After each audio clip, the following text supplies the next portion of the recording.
for real. I don't know. Yeah, You yeah. know. So Mm, I yeah, I kind of got that feeling the first time I heard about Nirvana when I was like 12, and Snoop Dogg as well, because I remember Snoop Dogg was like indicted for murder, and he was uh like a boogeyman, wasn't he, for a little while? And look at him now, it's like a yeah. Now he's cartoon, really, isn't now he's hanging out with Martha Stewart and we're both smoking J's. he? Yeah, he's like your grandfather, type of thing. But Yeah. yeah, I remember that vibe. Music isn't scary anymore, really, isn't it? Yeah. Mm. We kind of grew up you know learning that, and Mm. now we're all over it. Oh So yeah, yeah. Well, the same with the Doors. The Doors were terrifying. In yeah. the '60s, they were like one of the first bands to like scare the government. I mean, they were on the FBI list. How many Yeah. bands were on the FBI list in the '60s? I think they were one of the first. And Jim was the first rock star to get arrested on stage in New Haven in what Oh, '67.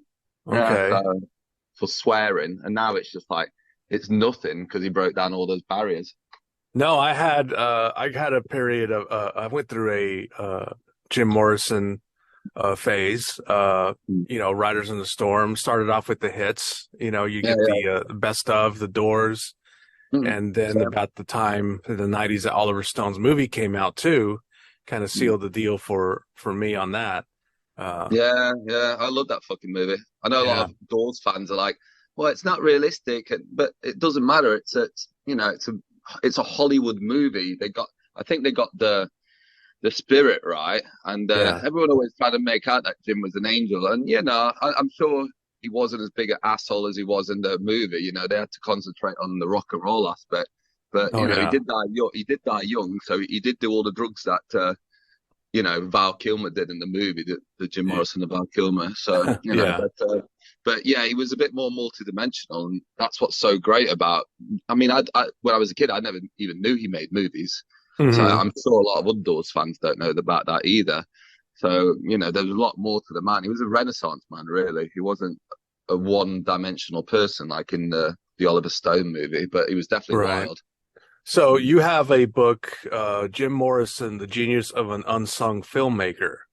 Yeah. Uh, give us a give us a rundown of what have you cornered? What have you learned? What have you written about this man, this true genius that fortunately fizzled out too early? Oh God, there's literally so much that Doors fans don't know about him. It's all the way up to like the '50s when he first got into cinema. And I'm really proud of this book. I just found out yesterday it's sold out on Amazon, which is fantastic. Oh, okay. Yeah. So, I'm glad to be kind of like teaching all these Doors fans about a different aspect of the man.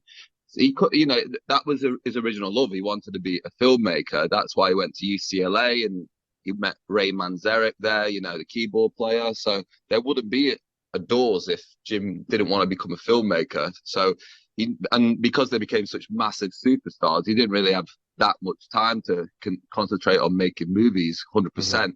But the guy was a workaholic. Everyone thinks that he was just sitting around drinking.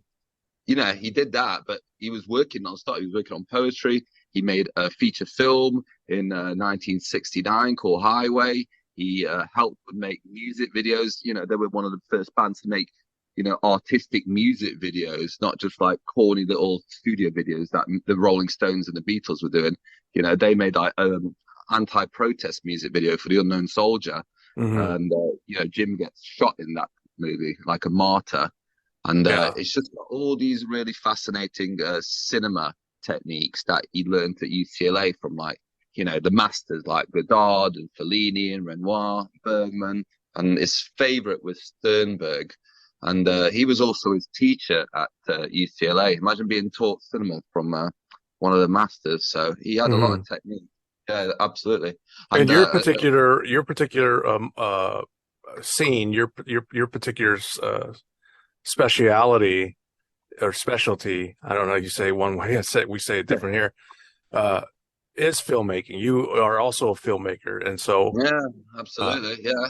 He yeah, inspired me. That's what's so great. I saw his movies. I love the fact that he didn't make films like most regular filmmakers. He didn't necessarily concentrate on plot. It was more symbolic, kind of like Hmm. what Godard did. He used a lot of cut up techniques where, he didn't think the moviegoer was stupid. He knew they had a certain amount of sophistication where they'd be able to get the message. They weren't spoon fed, like what Marvel movies are like these days. They were more like poetic films and cinema verite. So, Hmm. it's a shame he died at 27 in 1971. He would have been a terrific filmmaker, and he was getting deals all the time. Steve McQueen wanted to make a movie with him as well. Yeah. He had some major deals in the pipeline. He was working on a couple of major scripts as well, and they gave him like 100 grand to work on these scripts. One of them was a bit similar to Easy Rider. Remember that movie, Easy Oh Rider? yeah.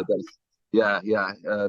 He actually wrote a script for a movie similar to Easy Rider, but a year before Easy Rider came out. So Dennis Hopper might even stolen the idea from Jim Morrison and Ooh. got just got there first. So there's loads of like juicy tidbits in the movie in the book. So yeah, I'm quite Okay. proud of it, and it's a joy. It was a joy to work on. When you love something, it doesn't even seem like work. It just and it took me a couple of years to put it together. So I'm very proud of it. Okay. There's some certainly some you took some time to do that research. Book just came out here on the 23rd, so it Mm, is a fairly new release. I'm showing here you got it on paperback through Amazon. People can get it through paperback. yeah. Now I can check here for because as an Amazon associate, we earn from qualified purchases, so we can pitch Okay. this. But Excellent. we also have international links. Are we looking at a Kindle version of this sometime soon, or? Yeah, yeah. I'm going to put it on Kindle as well. I've just sold the. I had limited edition that sold out, and now the Amazon's version sold out. So they're going to be printing more up in like a week. So Oh, yeah, okay. yeah. So get them on Amazon for the time being, and Kindle will probably come out in like a month. So your orders will actually force the press, the ink man to wake up and start pressing books. Yeah, yeah. Well, I don't know about other people, but I still love having a book in my hand. I love finding new little tidbits and like Oh yeah. uh, crossing making notes on the pages and things like that. So I don't know. Okay. I've never had a Kindle. Have you got one? Oh no, well, no, I'm fine with the Kindle app because Mm, yeah, I don't know if it's subconsciously that I feel this way. I guess it must be. I have a friend of mine who ordered a iPad some years ago, but she ordered one that was already older and used. By the time she got it or started using it, a lot of the apps on there couldn't run on it because the OS was obsolete and it wouldn't upgrade anymore. that's a So shame. I don't know. I mean, Amazon has so many different kinds of Kindles. I can't tell which one I can use or Yeah, will outlive the other. So I just settled for the app and, just download it for any phone I might be using at the time. You yeah. know It's what just I a mean? bloody headache, isn't it? I'd just rather have the book. Yeah. Uh, Kind of related to the topic here about paperback, but have you read Tarantino's Once Upon a Time in Hollywood novelization? No, I keep meaning to get it. I've seen it in a couple of the Waterstones, and I do have a couple of novelizations of. I've got the Jaws book, and I've got The Exorcist. So I need to get Oh. it at some point. What's it like? Well, I've got it on Kindle, but I also ordered a hard copy for a friend of mine, so I don't have the hard copy myself. Yeah. But as it was changing hands from Amazon drop off to my friend, uh, it looks like you get that you get that satisfaction of holding something like that. Uh, Mm, the paperback, no doubt, would is also a not a gimmicky thing, but I mean, for one, it's a real novelization. yeah. And for the other, though, you can just imagine yourself, if you're not doing it already, being like Vincent Vega on the toilet with the, rolled back Yeah. paperback copy in your hand. You know what I mean? Yeah, yeah. Yeah, it's not the same with a Kindle, is Yeah. it? And could you imagine? Because I don't know if you know, but we have there in the neighborhood over here, it's very popular. People started making little personal libraries. So you have like these little they look like bird houses in the front yard, but they're actually little windowed houses with doors on them, where people Yeah. recycle their paperbacks or their books. Oh, So, okay. you go over if you're walking down the street and you can take a book and then, switch it with another book or, Mm. drop off a book and take a book. Could you imagine Yeah. finding that Once Upon a Time in Hollywood in there? It'd be the most popular little personal library on the street. Yeah, too bad. It'd be wicked. Over here, they got something similar. The English telephone boxes, the red ones. Uh-huh. That's what they do. They'll put loads of books. Everybody will put the books in the telephone boxes, and same thing. You can take one, return it, swap it. That type of thing, all for free. And people do. There's a marathon run that people do, and the telephone boxes are all up and down the UK. So people run this marathon of telephone book boxes that they do Mm. every year. So Okay, that's yeah. cool. Oh God, yeah. I mean, that's the thing. The book's about movies, but I do encourage people to read. Even when I was making movies, I'd encourage people to, get out there, learn as much knowledge as possible, because it's the only way really you're going to do it. Watching documentaries is one thing, but reading, that's, I think it's more subliminal. It sticks in your mind longer. Right, right. Mm. Yeah, but Okay. I've got to get that book because I was hoping Charles Manson would be more in the Quentin Tarantino movie, and he I really know, wasn't, right? was he? Yeah. Yeah, I heard there was some footage that was shot. Mm. I'd like to see, and I don't know if I imagined this, but I'd like to see if a streaming release, perhaps, because they did it with Netflix for The Hateful Eight, if they Yeah. have some extra stuff they could release on that.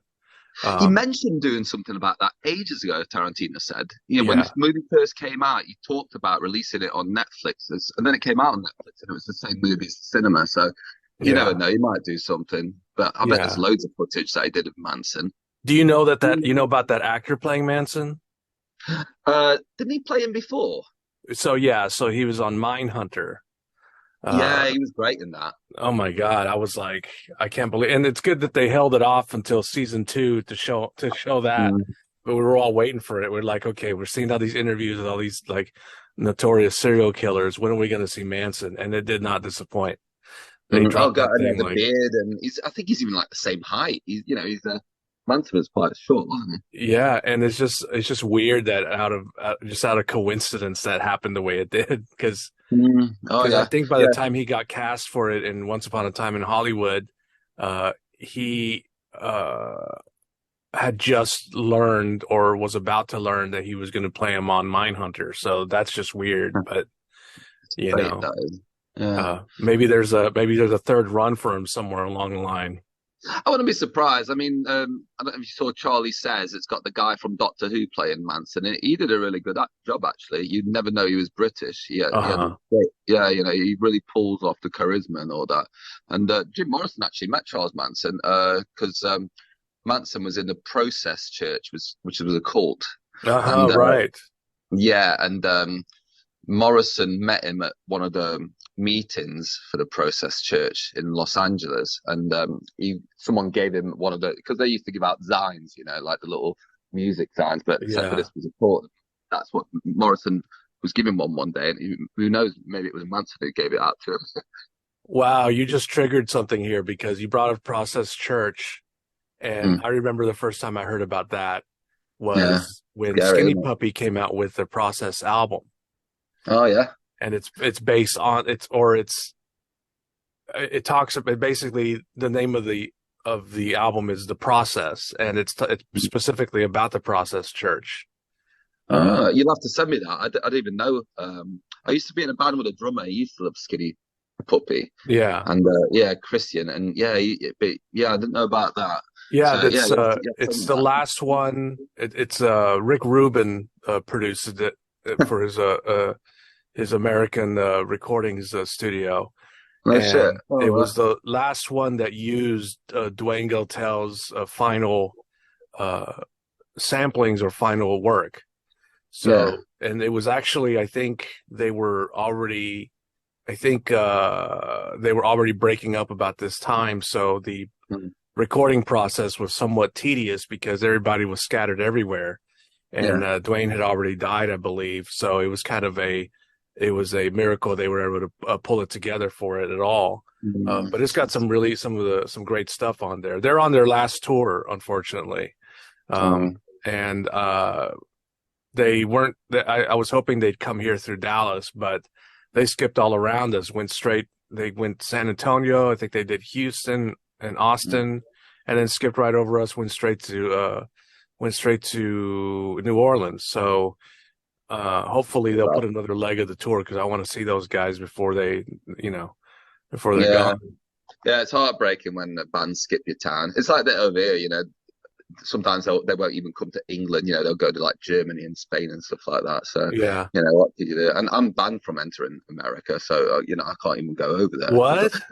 Yeah. I had immigration problems in like 2006. So it's a shame. I did love America. I lived in America for 10 years, but so it's not something you can fix? Can't even be bothered so much. The paperwork is such a pain. It's a shame. I'd love to like take my band over there and play and visit. 'Cause all my family live in Boston, so I went for my high school years in America. I went to college in Boston as well. Maybe it's not such a chore now. Maybe you can get the process started. Maybe, yeah. I've not tried for a while, so fingers crossed. It'd be something cool to do. I'd love to do that. And I'd love to go to California. I've never been there. Been to New York City loads of times, but I'd love to go to like LA and maybe even visit Cielo Drive. Who knows? Yeah, same here. I haven't either. I should have, but I've only been. I'm mostly stuck here and gone throughout Texas and New Mexico and Mexico. And maybe I've gone to Nashville, gone to Chicago, gone to Louisiana, of course. And I've also been to London.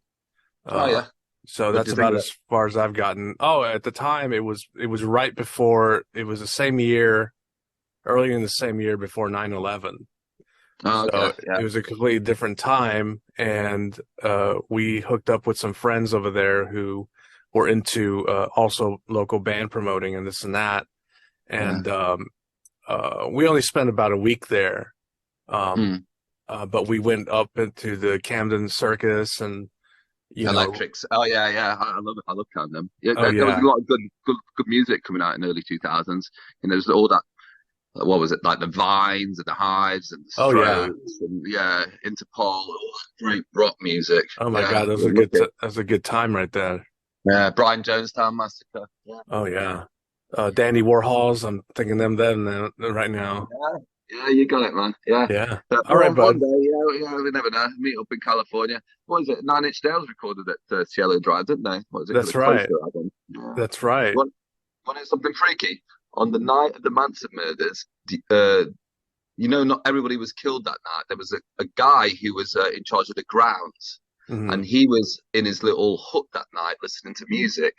So he didn't hear all the screams and stuff that night because he had his headphones on. And guess what he was listening to? He was listening to The Doors that night. Oh, look at this. It comes around. It comes back, circles right back around. How weird that was, isn't it? I mean, who knows if he wasn't listening to music? God knows what would have happened, Wow, that's like the perfect spot here to the trifecta of things going on. Very pivotal changes in our culture, in society. Yeah. Okay. Absolutely, mate. I agree with you. Yeah. Well, awesome. Everybody should check this book out. I'm getting my copy.